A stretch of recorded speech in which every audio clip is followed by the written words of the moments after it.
En Radio Intereconomía, Pulso Geopolítico. Análisis sobre los nuevos desafíos mundiales. Presenta Rafa Jiménez. Bienvenidos a Pulso Geopolítico. Durante décadas, el orden mundial se explicaba a partir de una geografía concreta y de un eje claro, atlántico. Unía a Washington con Bruselas, con Londres, con París, con Berlín. Y también había foros multilaterales, obviamente, que incluían a otras naciones, pero que fueron diseñados tras la Segunda Guerra Mundial. Había también una suerte de diplomacia informal, pero toda giraba, toda pivotaba en torno a esos ejes. Hoy ese mapa ya no describe el mundo real. Y eso merece una reflexión, porque el desplazamiento del eje diplomático, tanto el oficial como el blando, tanto el visible como el que está en los intangibles, se ha producido hacia Asia de forma amplia, porque es evidente que no solo en lo económico, no solo en lo demográfico, no solo en lo cultural, también en lo relativo al poder, es el eje que ahora mismo predomina. La diplomacia no gravita en torno a las instituciones heredadas del siglo XX, está empezando a pivotar en torno a ese poder real del siglo XXI y parece que a medida que vaya pasando el tiempo en este siglo XXI seguirá haciéndolo todavía más hacia el este. El centro de gravedad de la economía mundial, como digo, de la demografía, claramente, del crecimiento tecnológico, de la influencia, está ya en Asia y sabemos que la diplomacia sigue al poder y la diplomacia que emerge de Asia es de otro tipo, muy distinta a la que conocimos surgida de las potencias coloniales europeas. Es más pragmática, está mucho más enfocada en los resultados y tiene una intensa estrategia de proyección también de poder blando.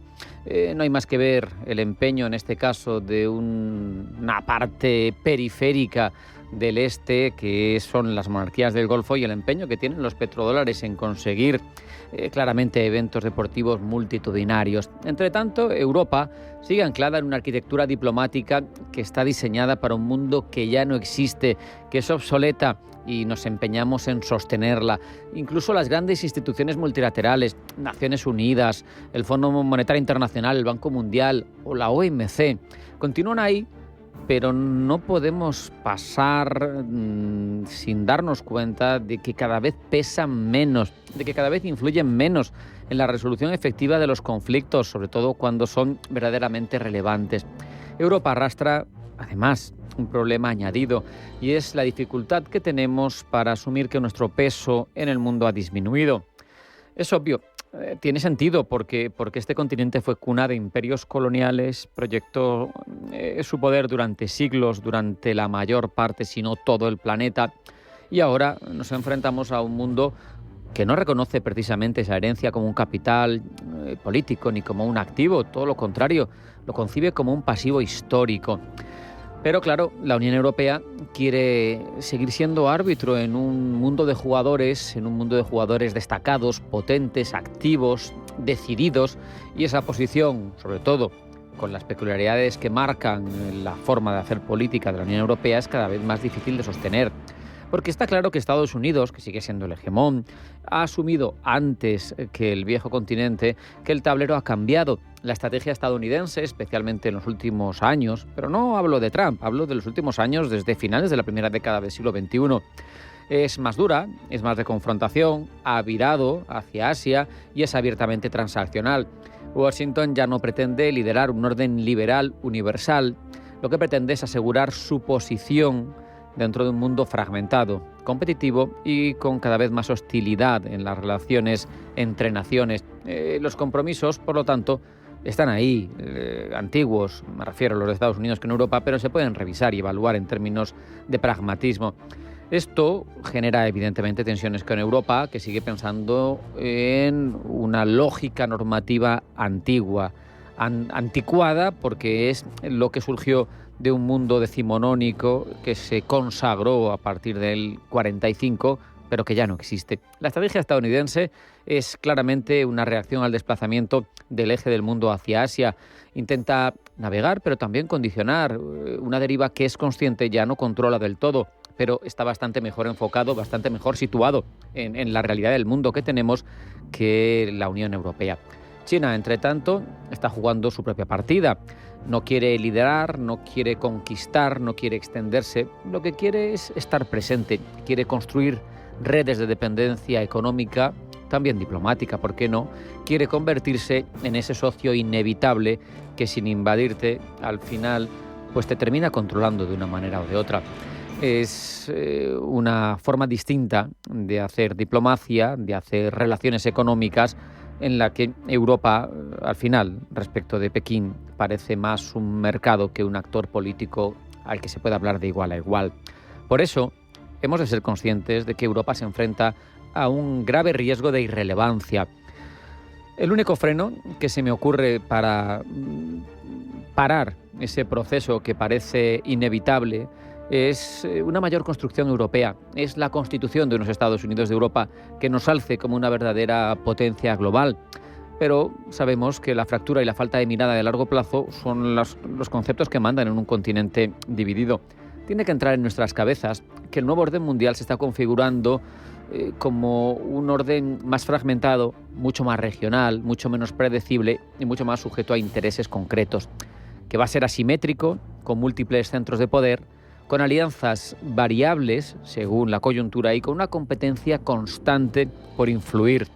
En ese mundo es inevitable que el peso venga desde Asia, pero Europa, yo creo honestamente que todavía tiene algo de capacidad de reacción. Eso sí, no soy muy optimista porque esa reacción exige líderes de talla y pueblos conscientes, y creo que no tenemos ni de lo uno ni de lo otro. Vamos a hacer un alto en el camino.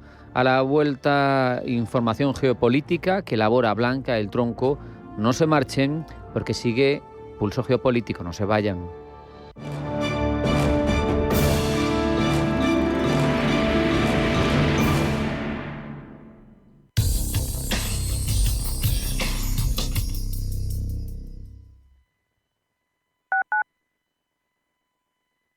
Elysium Dental combina tecnología de vanguardia con un equipo humano que dedica el tiempo y cariño necesarios diseñando tu mejor sonrisa. 2 clínicas céntricas en Madrid, Juan Bravo y Simancas, para cuidar tu salud dental. Claridad en cada diagnóstico, recomendaciones éticas y tratamientos personalizados. Entrar en Elysium es sentirte en buenas manos. Elysium Dental. Ir al dentista nunca fue tan cómodo. elysiumdental.es.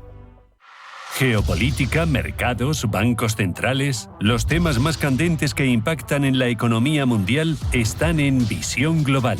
Cada tarde de lunes a viernes a las 7 con Marta Isern. Visión Global. Marcamos la diferencia. Radio Intereconomía.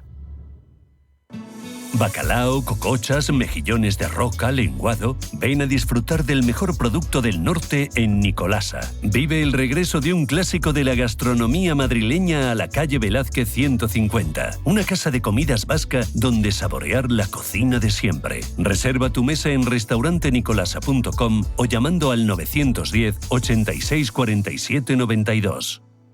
Hola, soy Rafa Jiménez. De 12 a 2 del mediodía, en Radio Intereconomía, nos quedamos a media sesión. Una forma tranquila de ver la actualidad sin perder de vista la economía. Di que nos escuchas. En Radio Intereconomía te acompañamos donde tú quieras. Sintonízanos en directo a través de la radio, nuestra web, aplicación móvil o canal de YouTube. Si lo prefieres, también puedes encontrarnos en diferido a través de iVoox, Apple Podcast, Spotify y todas las plataformas de podcast. La mejor información económica en cualquier momento y desde cualquier lugar. Radio Intereconomía, siempre contigo.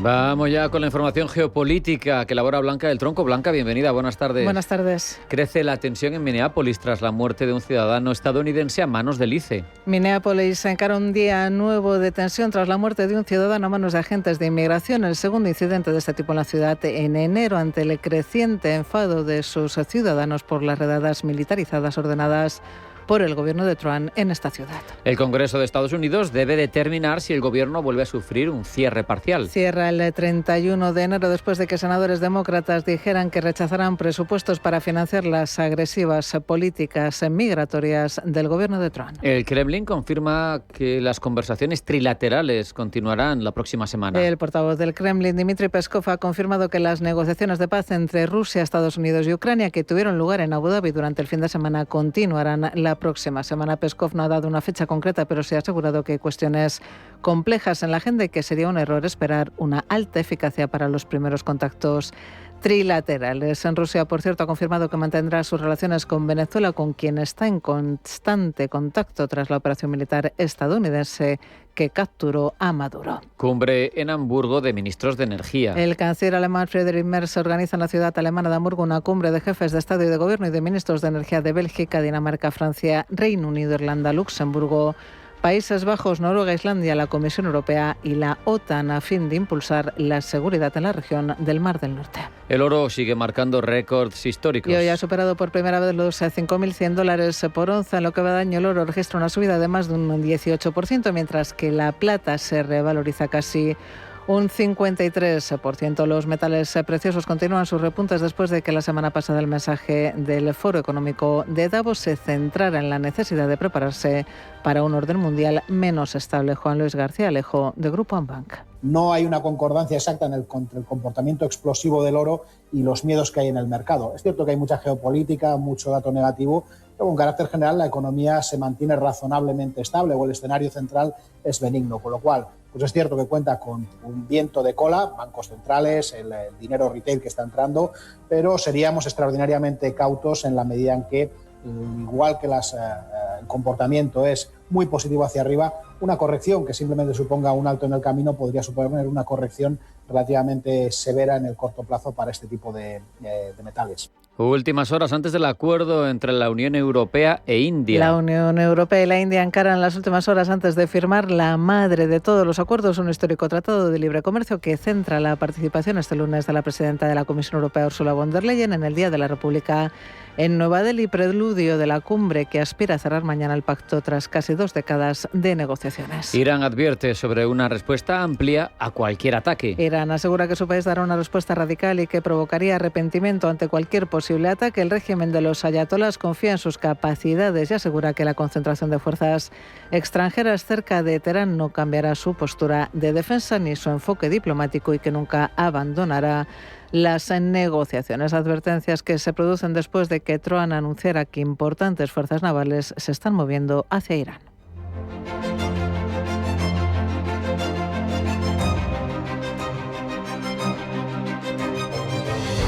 Todas estas informaciones geopolíticas las ampliamos ya, Blanca. Se espera un día más de protestas en Minneapolis después de que el Servicio de Control de Inmigración y Aduanas, también conocido como ICE, matase a la segunda persona en solo un mes. Donald Trump promete que investigará lo sucedido, pero a la vez defiende que el ICE hace un trabajo fenomenal a la hora de luchar contra el fraude a la asistencia social. Pablo Llanoné. El presidente estadounidense ha justificado el asesinato de Alexei Preti aduciendo que llevaba un arma muy potente, completamente cargada y con 2 cargadores llenos de balas. La secretaria de Seguridad Nacional de Estados Unidos, Kristi Noem, también ha defendido esta narrativa. Afirmando que un individuo, es decir, Alexei Preti, se acercó a los agentes de la patrulla fronteriza de Estados Unidos con una pistola semiautomática de 9 milímetros. Los agentes, explica, intentaron desarmarlo, pero el sospechoso reaccionó violentamente. Temiendo por su vida y la de sus compañeros a su alrededor, un agente disparó para defenderse. Los médicos, señala Noem, acudieron al lugar de inmediato e intentaron brindarle asistencia médica, pero fue declarado muerto en el lugar. Sin embargo, para muchos esta narrativa es falsa. Se ha difundido un vídeo en el que para muchos se ve que Preti no llevaba ningún arma. El expresidente presidente Barack Obama, para aumentar la presión, ha calificado la actuación del ICE como vergonzosa, ilegal y cruel y ha apuntado a que las explicaciones oficiales no están respaldadas por ninguna investigación seria y que parecen estar contradichas por las imágenes de dicho vídeo. En caso de ser cierto, ¿qué sucedió realmente? Para los defensores de esta teoría, Alexei Preti iba desarmado y se limitó a levantar el brazo izquierdo para protegerse mientras el agente lo rociaba con gas pimienta. Mientras los agentes inmovilizaban a Preti, alguien gritó lo que parecía una advertencia sobre un arma. Momentos después, un oficial disparó al joven de 37 años hasta 4 tiros. Bajo esta versión de los hechos, se defiende que se actuó de manera claramente desproporcionada, arbitraria y sin la profesionalidad exigible a los agentes del orden. El gobierno federal ha tratado de aminorar los hechos, pero el vídeo parece delatar la verdad y ha sembrado el terror en las calles de Minnesota. Miles de manifestantes marcharon ayer domingo pidiendo la disolución del ICE. De igual modo, el gobernador de Minnesota, Tim Walz, un demócrata nombrado vicepresidente por Kamala Harris durante su campaña, ha pedido que el gobierno federal retire al servicio de inmigración de su estado. Donald Trump, I call on you once again. Remove this force from Minnesota. Y hace solo una semana, el gobernador de California y aspirante a la presidencia, Gavin Newsom, estuvo en Davos denunciando el abuso de autoridad por parte de Donald Trump y el indiscriminado uso de violencia que los agentes del orden están llevando a cabo. El caso del ICE es una oportunidad para los demócratas y llega a pocos meses de que se celebren las elecciones de medio mandato. En medio de esta compleja coyuntura, el vicepresidente J.D. Vance ha denunciado que la muerte de Alex Preti fue provocada a propósito por grupos de extrema izquierda. Según un informe de investigación de Fox News, existía una red coordinada de chats encriptados y alertas callejeras que muestran que los agitadores ya estaban movilizados en la escena donde el joven de 37 años fue asesinado minutos antes de que disparasen los tiros. Durante las horas siguientes, dice el medio republicano, una red nacional de células socialistas, comunistas y marxistas-leninistas en Estados Unidos aprovechó la trágica muerte para lanzar una protesta nacional. Las elecciones de medio mandato empiezan a acercarse como un rumor a la distancia y el tiroteo del ICE es una oportunidad que el Partido Demócrata no va a desaprovechar. El representante de los demócratas en el Senado, Chuck Schumer, ha advertido de que su partido votará en contra del proyecto de ley destinado a financiar el Departamento de Seguridad Nacional, una decisión que podría provocar el segundo cierre del gobierno en lo que va de mandato. Pablo. El proyecto de ley que los demócratas podrían bloquear integra un paquete legislativo más amplio, fundamental para el funcionamiento cotidiano de la administración federal. La negativa de los demócratas a dar luz verde a la financiación del Departamento de Seguridad Nacional podría desembocar en otro cierre de gobierno más, el segundo en tan solo 2 meses. Recordemos que el último detuvo el funcionamiento del sector público durante 43 días, dejando a miles de personas sin empleo y sin ayudas y generando aún más incertidumbre en los mercados. La historia podría repetirse de nuevo en medio de otros factores de incertidumbre para la economía global. Juan Luis García Alejo, de Grupo Antbank. No sería una noticia positiva para el mercado. Tradicionalmente los cierres, siempre y cuando no duren en exceso, suelen ser algo que el mercado tiende, si no a pasar por alto, por lo menos a ponerle sordina a los riesgos que comporta en el medio plazo. Pero es que tenemos otros muchos frentes abiertos, el riesgo de que el Tribunal Supremo en Estados Unidos pues acabe fallando en contra de los aranceles, tenemos el riesgo de esa pequeña flota que se está acumulando alrededor de Oriente Medio, cerca de Irán, y que podría dar lugar a algún tipo de evento parecido al de Venezuela, no sabemos realmente. Vemos un escenario de incertidumbre que no beneficia a un gobierno con escasa aprobación dado el malestar económico de la población estadounidense. Para sacar adelante el proyecto de ley y evitar otro cierre de gobierno, se necesitarían 60 votos en el Senado. Los republicanos, con 53 escaños en la Cámara Alta, necesitan el apoyo de 8 demócratas. Contaban con ellos después de llegar a un acuerdo para finalizar precisamente el anterior cierre de gobierno. Ahora, sin embargo, estos votos podrían desvanecerse. En caso de que el cierre de gobierno saliese adelante, se volverán a bloquear servicios públicos básicos y es más que probable que veamos otro descenso de la popularidad de Donald Trump, quien lleva meses culpando a Jerome Powell y a Joe Biden del mal desempeño de la economía estadounidense. El mandatario republicano podría estar inquieto ante esas elecciones de medio mandato que, en caso de perderlas, frenarían buena parte de su agenda política. La tensión entre Estados Unidos y Canadá, que escaló en 2025, sigue siendo un tema central este 2026 después de que Washington haya amenazado con nuevos aranceles si Ottawa firma un acuerdo comercial con China. Scott Bessent, secretario del Tesoro estadounidense.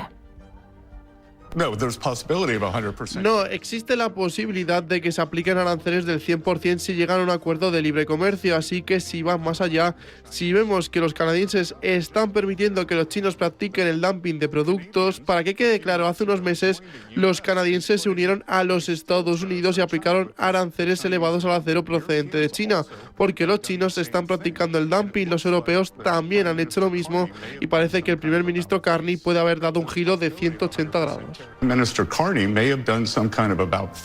La amenaza estadounidense ha surtido efecto y el primer ministro canadiense Mark Carney ha desmentido un acuerdo de libre comercio con China.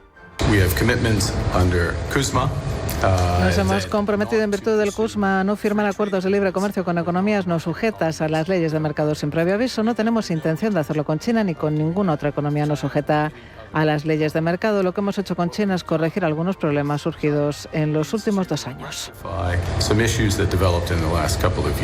Sea como sea, este cruce de declaraciones se produce en un contexto de creciente tensión diplomática entre Washington y Ottawa. La pasada semana, Donald Trump retiró la invitación a Canadá para unirse a la conocida como Junta de Paz para Gaza, después de que Carney alertara en Davos contra la cohesión económica ejercida por las grandes potencias. Aunque el primer ministro canadiense no citó a ningún país y mucho menos a Donald Trump, este se dio por aludido y respondió asegurando que Canadá vive gracias a ello. Carney le contestó.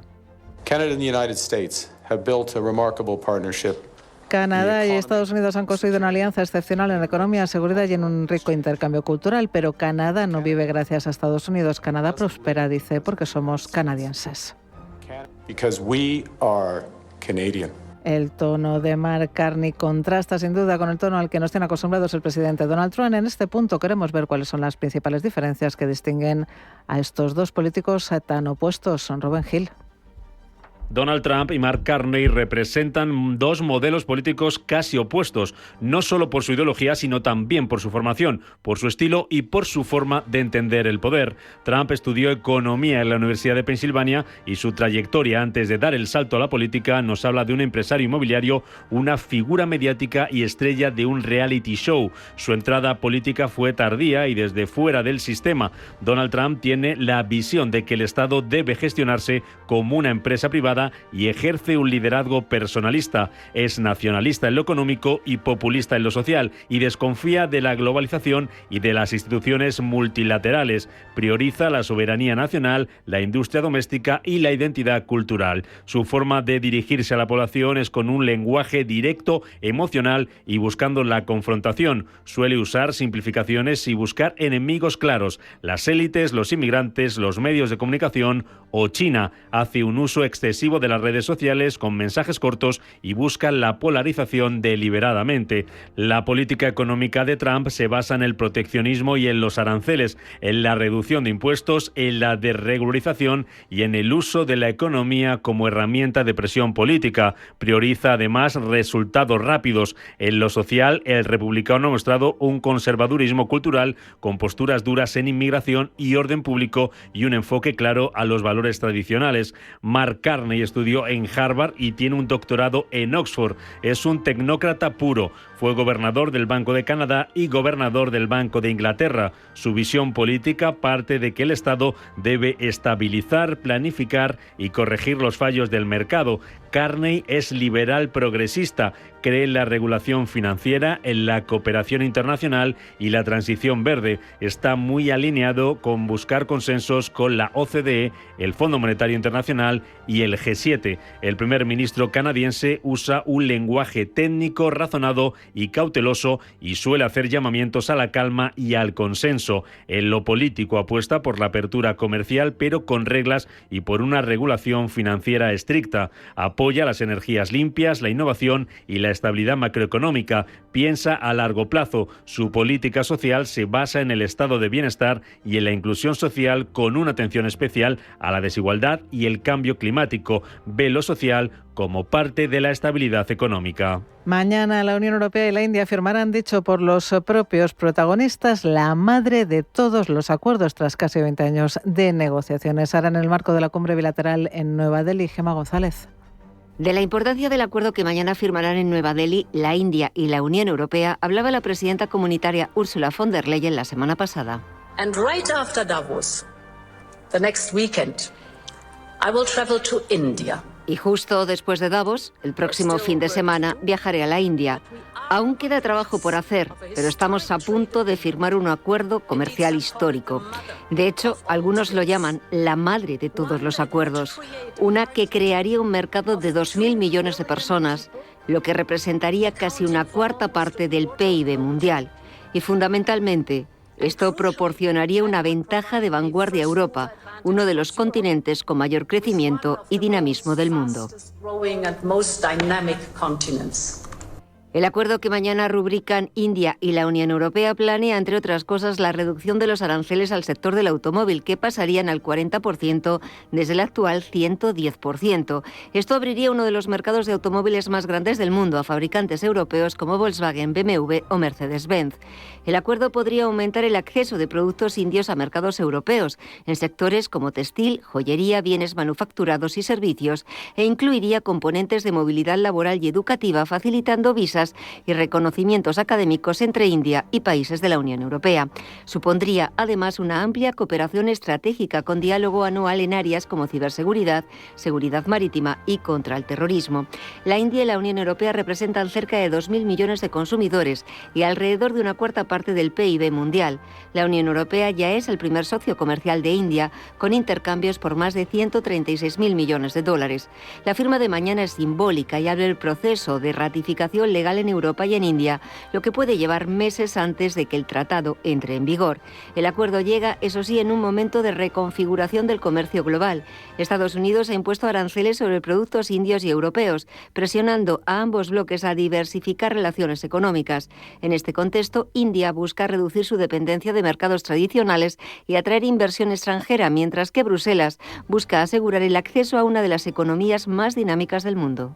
Si hay algún activo que reaccione de forma más directa a la tensión geopolítica, ese no es otro que el oro, que hoy ha alcanzado por primera vez en su historia los $5.100 la onza. Y es que el oro es el activo refugio por excelencia cuando el inversor no se fía de nada. Pero es que además, y aquí está la clave, los bancos centrales se han lanzado a comprar de forma masiva oro, sobre todo los bancos centrales de China, India, Turquía, Rusia y Oriente Medio. Su intención, reducir la dependencia del dólar y del sistema financiero occidental. Eduardo Bolinches, analista de Invertia, cree que el metal precioso seguirá subiendo.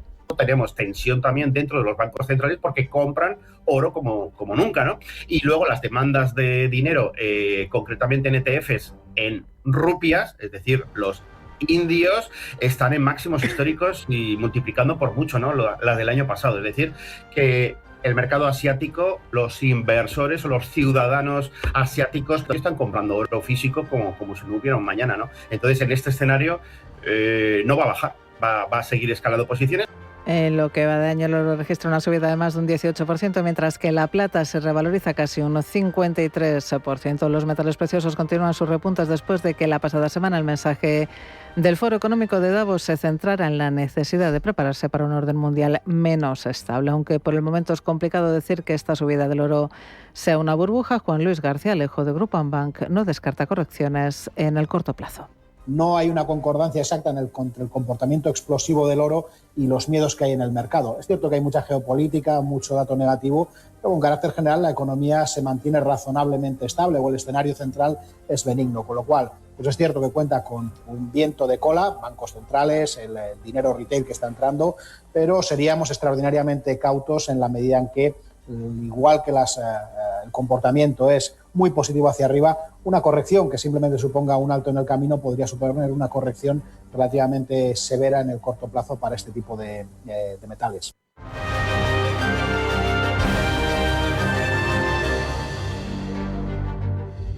En Finaccess Value queremos ayudarte a conseguir tus objetivos financieros. Finaccess Value, gestión de patrimonios centrados en la prudencia y la gestión del riesgo. Un enfoque global y más de 20 años del grupo Finaccess nos avalan. Más información en finaccessvalue.es y en el 91 737 4114. Finaccess Value, agencia de valores, figura inscrita en CNMV con el número 301.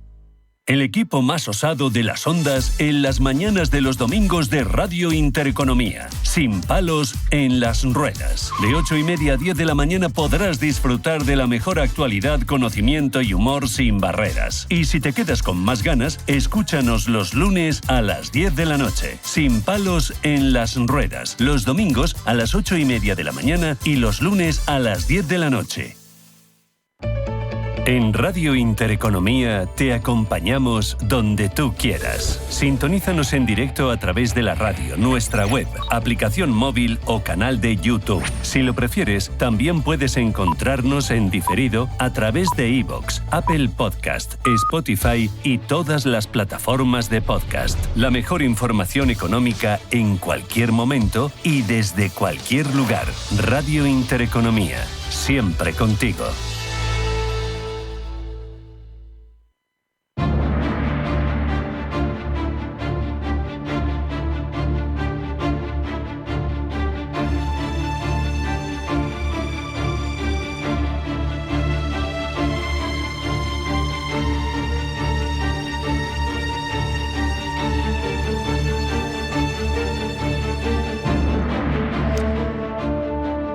Hablamos ya del patio trasero, famoso, como lo mencionan, especialmente de Centroamérica, una zona delicada en lo institucional, delicada también en lo social, nido de mucha de la inseguridad que se vive en la zona, en América, en Centroamérica en concreto, porque Guatemala afronta un momento delicado. El Estado está tratando de recuperar el control frente a la violencia de las pandillas y las organizaciones criminales. Ha decretado el estado de sitio y esto abre un debate profundo sobre eficacia, derechos, estabilidad y también sobre el papel que juega Estados Unidos, la migración, el narcotráfico en toda esta estrategia y cómo lo entendemos y todas las derivadas que tiene. De eso hablamos con Luis Rodrigo de Castro, profesor de Derecho Internacional Público y Relaciones Internacionales de la Universidad CEU San Pablo. Luis, bienvenido, buenas tardes. Luis, buenas tardes. Hola, buenas tardes, ¿me escucháis? Ahora sí, perfecto. Luis, por dar contexto, ¿cómo se explica una decisión de un gobierno como el de Guatemala de decretar un estado de sitio de 30 días, un estado de excepción? ¿Qué nos dice sobre la situación de un país como este, de la penetración de las pandillas y del crimen organizado en este tipo de países, en estos países de Centroamérica? Bueno, es verdad que la situación de inseguridad en Centroamérica, salvo en El Salvador, que creo que hablaremos ahora un poco también de ello, claro, es algo endémico, ¿no? Es verdad que las bandas, las maras, están haciendo estragos, no solo en términos de pérdidas de vidas de los cuerpos y fuerzas de seguridad del Estado, sino también en una traducción que todo esto implica pues una desinversión en la economía, un menor turismo, un menor crecimiento, etcétera, etcétera, etcétera, ¿no? Podríamos seguir destacando consecuencias en cadena de todo ello, pero sobre todo en el caso de Guatemala estamos viendo que quiere afrontar un problema, pero que, como digo, es endémico. Creo que si utilizamos este adjetivo no nos equivocamos y evidentemente es algo que no solo afecta a Guatemala, no solo a El Salvador, sino que en la zona, porque bueno, pues es un cruce de caminos entre el sur, entre Latinoamérica, entre América del Sur y Estados Unidos, en todo lo que eso supone para el flujo de narcotráfico, claro, migración ilegal, etcétera. Su ejecutivo, ilegal, tráfico de personas. Luis, su ejecutivo, quien lo ha impuesto, dice que es una medida que no va a alterar la vida cotidiana, los procesos institucionales.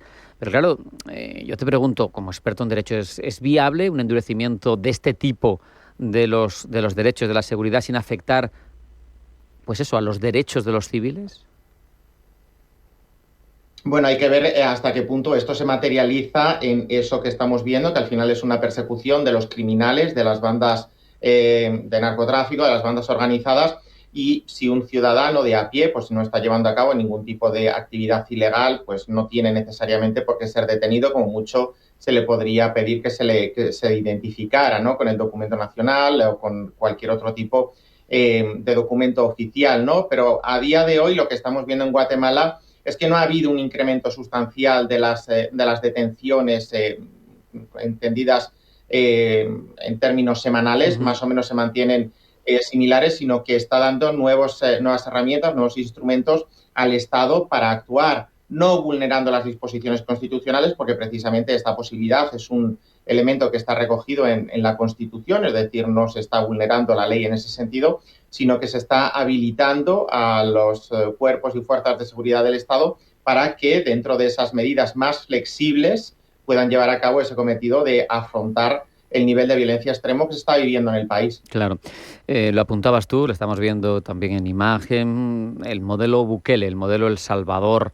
Te pido diferencias entre unas iniciativas y otras y teniendo en cuenta que por lo menos la actividad de las maras y de la delincuencia organizada se ha reducido muchísimo en El Salvador, te pido que analices también hasta qué punto el modelo es eficaz y sostenible.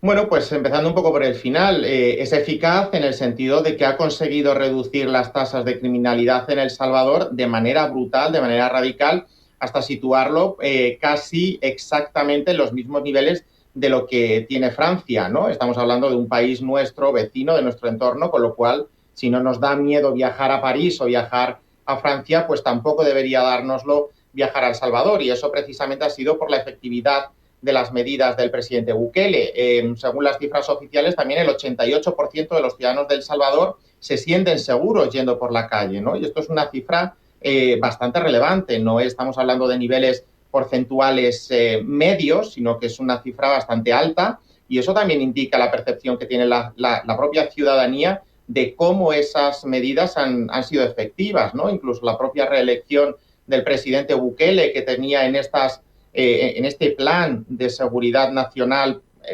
su buque insignia, fueron también avaladas y vuelta y reavaladas, mejor dicho, por la ciudadanía, ¿no? Por tanto, es verdad que los salvadoreños se sienten seguros. Habrá que ver si esto continúa más allá de Bukele. Es verdad que las críticas también han estado sobre la mesa, pero la efectividad es innegable. Se está persiguiendo la inseguridad, se está persiguiendo el crimen organizado, y todo esto, decía antes, que lleva efectos en cadena. En el caso de El Salvador, por ejemplo, ha vuelto la inversión, es un lugar seguro para invertir precisamente por esa predictibilidad jurídica que hay, esa seguridad jurídica, ese miedo a poder sufrir una serie de consecuencias adversas ya no existe. Estamos viendo que aquellos que respetan la ley, que respetan lo que son las normas establecidas, pues no tienen ningún miedo o ninguna consecuencia que afrontar. Todos aquellos que no hacen eso, pues precisamente son los que están siendo castigados con todo el peso de la ley. No vamos a entrar en cuestiones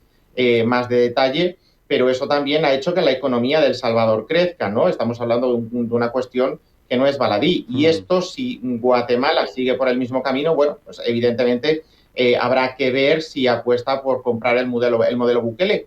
Pero si lo hace, posiblemente, si en un país ha dado tan buen resultado, ¿por qué no cabría esperar lo mismo en Guatemala? Es verdad que cada país, parafraseando a Ortega, es él y sus circunstancias, y hay una serie de detalles que Guatemala tiene que El Salvador no, a pesar de la proximidad geográfica. Pero todo esto hay que enmarcarlo de una estrategia a largo plazo, no de los mandatos presidenciales que están acotados en el tiempo, que tienen que ser sometidos en algunos países a reelección, en otros se excluye esa posibilidad de que el presidente sea reelegido para un mandato consecutivo, y evidentemente en el momento en el que hay una alternancia en el poder, esto podría variar. Si los partidos tradicionales en El Salvador han visto pues que la estrategia de Bukele es efectiva, que los ciudadanos y todos los agentes económicos se están viendo beneficiados, bueno, pues sería un poco descabellado pensar que no continuarán con la misma línea, ¿no? Yo ahí creo que está la clave. Claro. ¿Existe al final una cierta coordinación o inspiración por parte de las necesidades de seguridad de Estados Unidos hacia este tipo de estrategias? ¿Existe riesgo de que estos países terminen externalizando parte de la política antimigratoria o siendo el objeto de, no sé si me comprendes, al final que el primer muro de Trump no esté en la frontera con México, sino esté en los propios países de Centroamérica, donde esos expresos de Darién, etcétera, esas panamericanas, llegaban con flujo migratorio ilegal continuo hasta las puertas de esa frontera con el sur de Estados Unidos? Bueno, eso puede ser visto desde esa óptica, ¿no? Vamos externalizando, vamos bajando la frontera, pero yo creo que hay un factor clave. y es que a los propios países de esa zona de Centroamérica les interesa fundamentalmente acabar con todo ello por cuestiones de seguridad ciudadana y crecimiento económico, de turismo, etcétera. Es verdad que de soslayo, bueno, pues entramos en la política de seguridad estadounidense porque los problemas no se atajan en destino, se tienen que atajar en origen, y es donde creo que bueno, pues se está planteando esa nueva alternativa. Mutatis mutandis es un poco lo que hacemos los europeos con ciertos programas de cooperación y ciertos programas sobre todo enfocados a la protección de las fronteras interiores de los Estados miembros, pero sobre todo de esa frontera exterior que es clave. Hay que afrontar problemas migratorios no en el Mediterráneo, porque eso es un poco ya tomar la medicina cuando el moribundo ya está casi camino a ver a San Pedro, sino que precisamente hay que dar la medicina en el momento o aplicar el remedio en el lugar en el que es más efectivo, y eso es en origen. Claro. Y bueno, pues estamos hablando de esa zona de Centroamérica, pero muchas de esas bandas o muchos de esos flujos de narcotráfico vienen de Colombia, de Venezuela y de lo que son regiones mucho más al sur. Transitan por esa parte de Centroamérica porque es un camino muy estrecho en el sentido geográfico y no hay varios países por los que puedan moverse, como puede ser en el caso de la África subsahariana. El Salvador es El Salvador de una costa a otra. Costa Rica tiene costa tanto en el Pacífico como en el Mar Caribe, es decir, no hay otra alternativa para seguir dirección al norte, que es a lo que me quería referir. Claro. Pero sin dudas los países son los más, o por lo menos los principales interesados en paliar todo esto por una cuestión de supervivencia interna. Para terminar, nos quedamos sin tiempo, Luis. Te pido un augurio, sé que es complicado, pero el modelo Bukele se va a extender como un modelo funcional para solucionar una situación que verdaderamente es complejísima en lo social en esos países. ¿Tú crees que va a ser un modelo exportable? Pues yo no sé si es la solución en mayúsculas, pero sí que puede ser una de las posibles soluciones, ¿no? Insisto, en El Salvador ha demostrado dar éxito a pesar de todas las críticas y de todos los peros que le podamos sacar. Y si en El Salvador ha sido exitoso, ha dado resultados beneficiosos para la población, ¿por qué no podría darlos en otros países? Habrá que ver cómo esos países, en este caso Guatemala o algún otro, decida desarrollarlo y decida implementarlo, y sobre todo pues tener la suerte o el coraje, también la situación interna de que los partidos, porque estas medidas luego muchas tienen que ser convalidadas por el legislativo y ahí las mayorías son cambiantes y pueden jugar malas pasadas, ¿no? Pero si ha sido bueno o positivo en El Salvador, ¿por qué no en otro país de la zona? Luis Rodrigo de Castro, Universidad CEU San Pablo, un placer hablar contigo. Un abrazo, hasta la próxima. Igualmente, muchas gracias.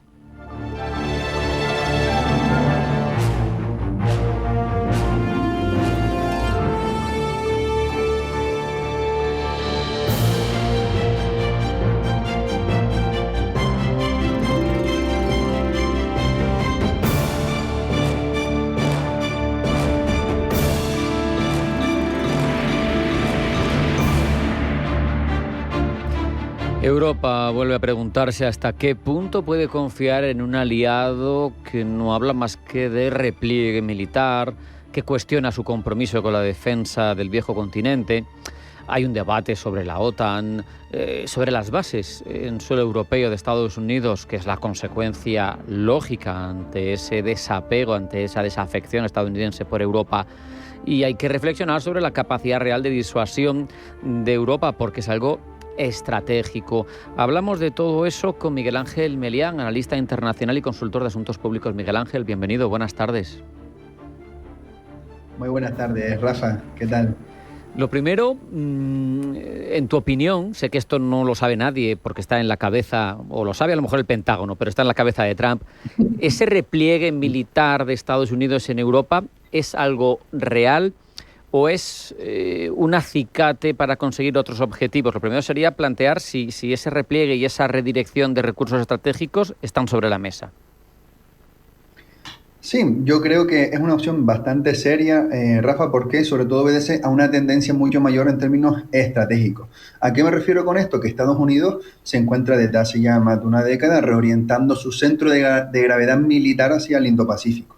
¿Por qué? Porque considera que la amenaza china es más sistémica, más global, sobre todo en términos de lucha hegemónica, que un escenario europeo que actualmente responde a una lógica de segundo plano en términos geopolíticos para Estados Unidos, que ve, por ejemplo, entre otros, a Rusia y Ucrania como un escenario secundario frente a un posible caso de China contra Taiwán, que sí es más primario en términos hegemónicos para su estrategia política. Y un segundo... Ay, perdona. No, sigue. Y sigue nada más, simplemente que si vemos la tendencia desde que termina la Guerra Fría hasta hoy en día, Estados Unidos ha ido replegándose en términos militares, pasando de prácticamente 300.000 efectivos a 76.000, 80.000 que mantiene actualmente. Precisamente en esa línea te iba a preguntar, porque, claro, el discurso desde Washington, y se entiende, es lógico, es que prácticamente la OTAN y su presencia en Europa ha sido una labor altruista en pro de la paz mundial.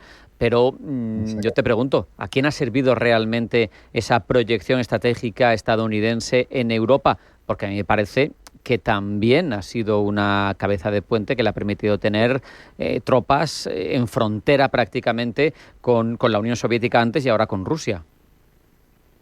Totalmente de acuerdo con lo que estás indicando, Rafa. Yo creo que ha beneficiado a ambas partes, pero sobre todo al dominio estadounidense que ha mantenido en Europa desde la Segunda Guerra Mundial en adelante. ¿Por qué? Porque no olvidemos que venimos de un marco de enfrentamiento sistémico, de competición sostenida entre la Unión Soviética y Estados Unidos, donde Europa era la punta de lanza principal para las operaciones estadounidenses, tanto a nivel de inteligencia, militar, diplomático, y un sinfín de opciones que han mantenido a Estados Unidos en la carrera por la hegemonía global, que tras la caída de la Unión Soviética vimos ese mundo unipolar prácticamente de dominio estadounidense hasta nuestros días, que ya estamos viendo cómo ese debate se vuelve a abrir respecto a otras brechas.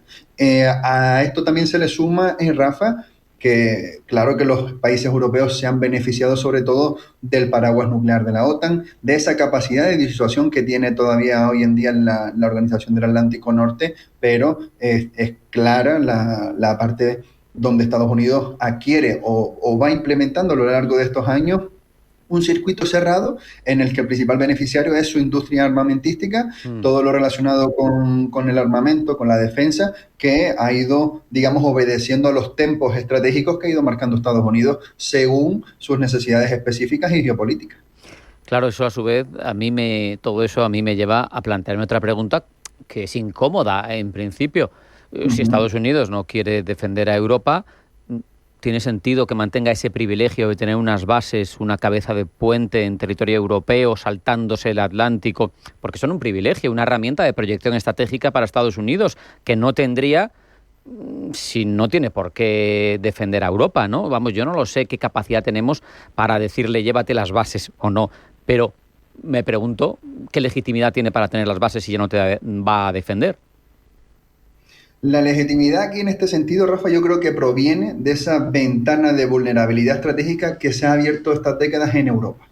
Es decir, Europa ha estado a otras cosas y no ha estado tan atenta al desarrollo de un sistema de defensa propio, autónomo, de ser capaces de pensar en una Europa combativa de forma unificada, no como un ejército ad hoc, para entendernos, bajo un liderazgo estadounidense, por ejemplo, sino que ha estado centrada en otros ámbitos de desarrollo europeo. Sin duda alguna, es un privilegio que Estados Unidos tenga estas bases en Europa. El problema, Rafa, es que no tenemos esa capacidad para anteponernos y decir, oye, vete de aquí, nosotros nos encargamos, porque el vacío de seguridad que se generaría sería mucho mayor o generaría unos efectos adversos que superarían a los beneficios que tenemos actualmente. Y un último apunte, que yo creo que si se da ese escenario, Estados Unidos presionaría a sus principales socios actuales como Reino Unido, vemos también, ahora mismo no se encuentra bien con Francia, pero también con Francia, con Alemania, para poner bases militares en aquellos países mediante acuerdos bilaterales que también les sirvan de acuerdo. Y todo ello siempre bajo también el marco de la OTAN, que sigue vivo por ahora. Por ahora.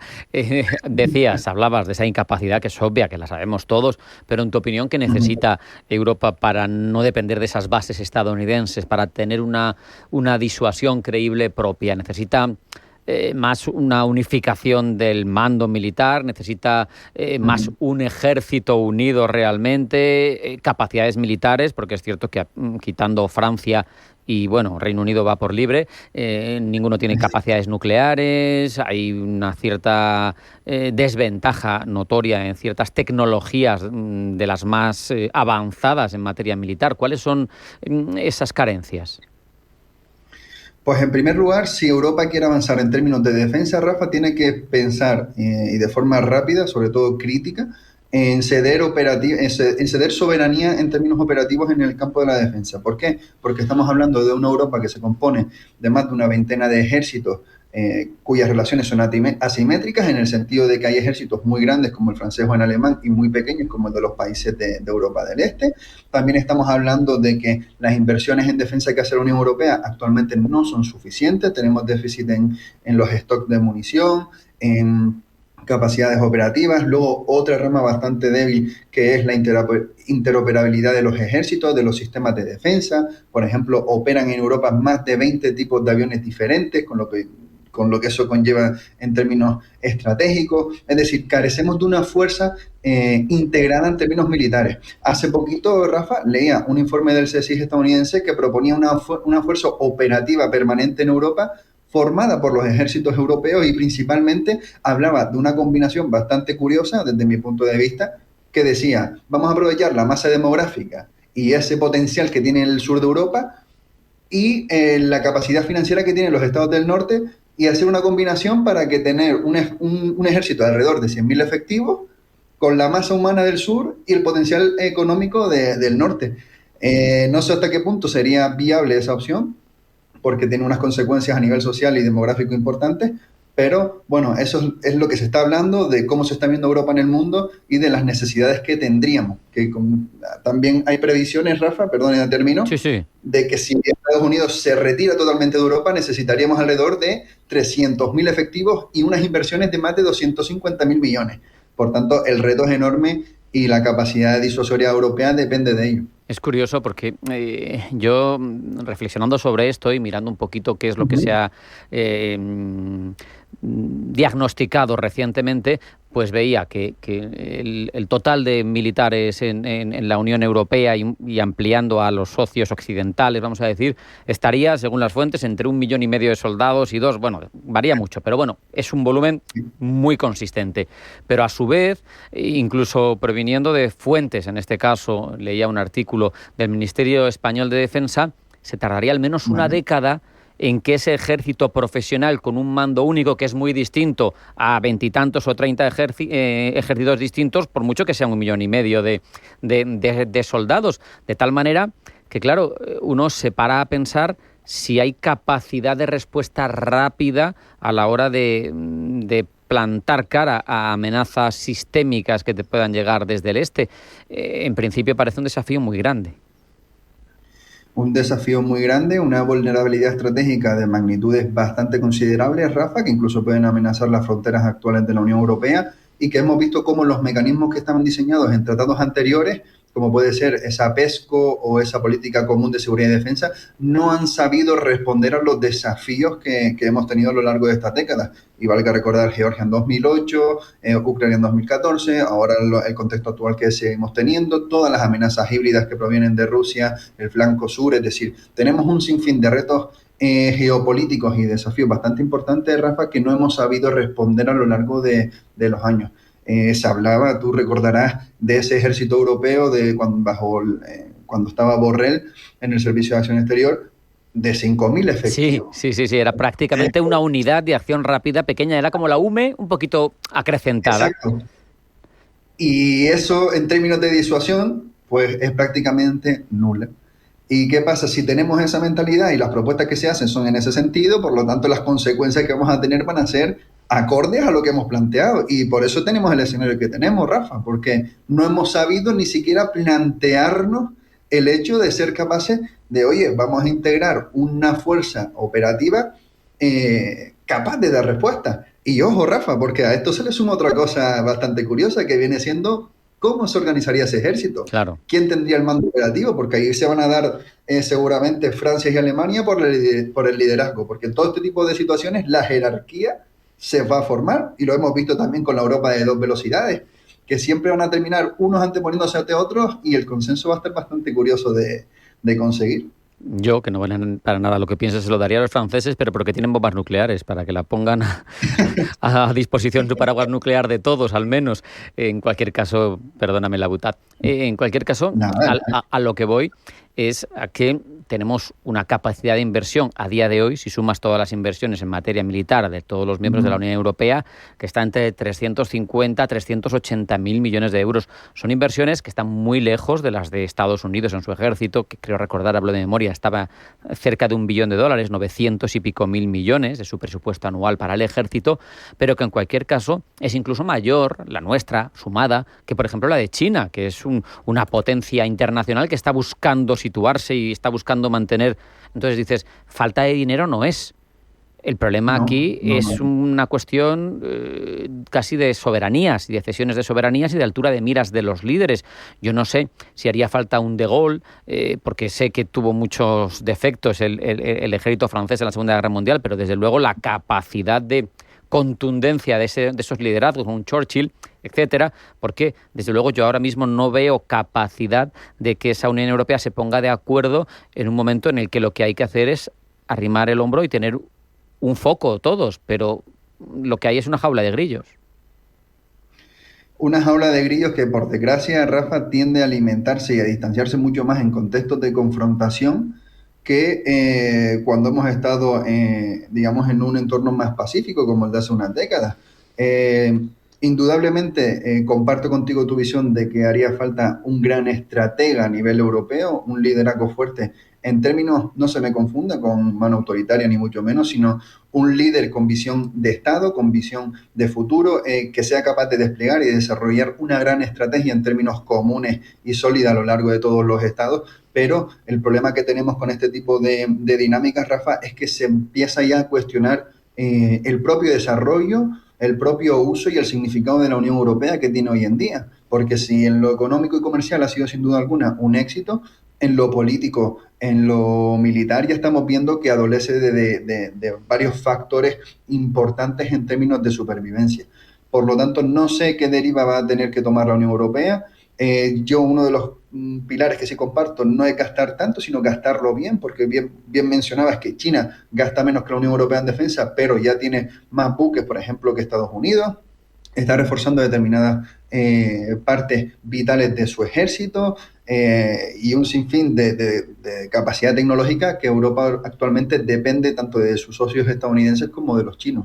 Por tanto, nos deja en un lugar bastante difícil en términos de capacidad de reacción, de respuesta y del modelo que queremos ser a nivel europeo en términos de defensa y seguridad. Tenemos minuto y medio para terminar, Miguel Ángel. Lo que no veo de ninguna manera es, teniendo en cuenta un repliegue de Estados Unidos, pero a la vez una incapacidad tecnológica en lo más avanzado, me refiero, en sistemas de última generación. ¿Qué haces? ¿Cómo te lo planteas? Porque si quieres ser autónomo estratégicamente, pero a la vez tienes que depender de un solo proveedor, como es Estados Unidos, para ciertas cosas, sigues siendo dependiente de él. Al final es un negocio redondo para Washington.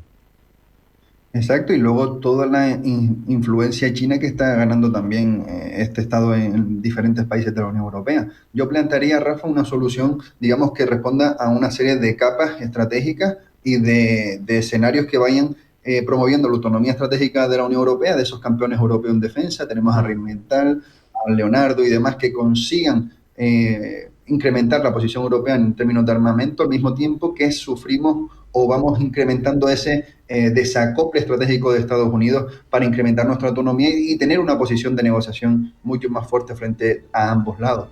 Pero bueno, Rafa, depende de nuestros líderes europeos que sabemos que tienen otros intereses y otros asuntos. Faltan líderes de talla, desde luego, y eso lo digo yo. Miguel Ángel Mellán, analista internacional, consultor de asuntos públicos. Un abrazo, muchas gracias y hasta la próxima. Muchísimas gracias a ti, Rafa, un abrazo enorme y un verdadero placer como siempre.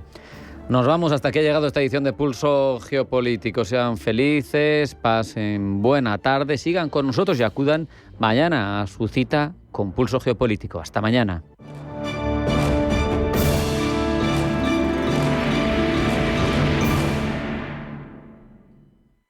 ¿Tu vehículo es tu herramienta de trabajo? Alquiver es el renting realmente flexible. La solución para tener tu vehículo siempre operativo y con todos los servicios en una cuota mensual fija, sin permanencias ni sorpresas. Alquiver, la compañía pionera con la más completa gama de vehículos de renting flexible para empresas en España. Infórmate en el 900-700-009 o en alquiver.es.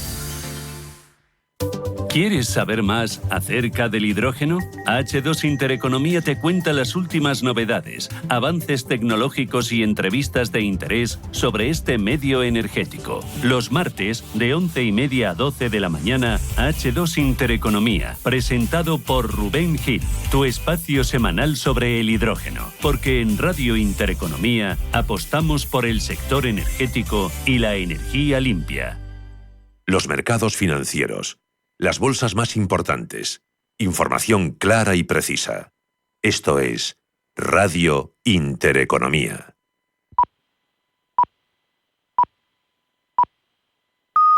Radio